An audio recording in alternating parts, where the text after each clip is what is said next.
natanong ang aktres na si Carmina Villarroel kung payag ba itong makatrabaho si Kylene Alcantara. Sa isang panayam ay nausisa ang ina ng kambal na sina Mavi at Cassie kung gusto ba niyang makatrabaho ang umano'y dating girlfriend ng kanyang anak. "Ano ba, magkakilala naman kami. Of course we've worked together. Parang ayoko na lang magsalita kasi ito na nga, pag magsasalita na naman ako may sasabihin na naman sila," panimula ni Carmina. Aniya, kapag nagsalita na naman raw kasi siya ay baka masamain na naman ito ng ibang tao. "Ayoko na magsalita kasi mamasamain na naman ng ibang mga tao kahit nasabihin mo.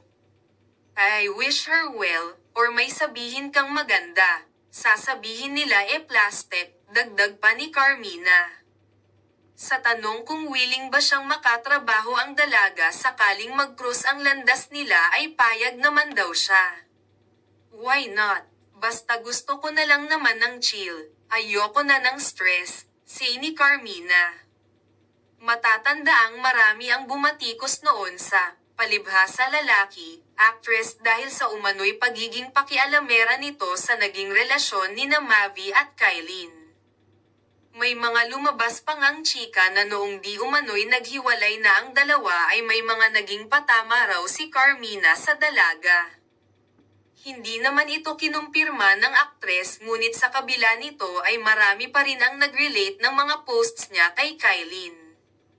Sa kabilang dako naman ay juicy rin ang mga binitawang posts ng kapuso young star kaya mas lalong uminit ang bulungan na may hindi pagkakaintindihan sa pagitan ng mga ito.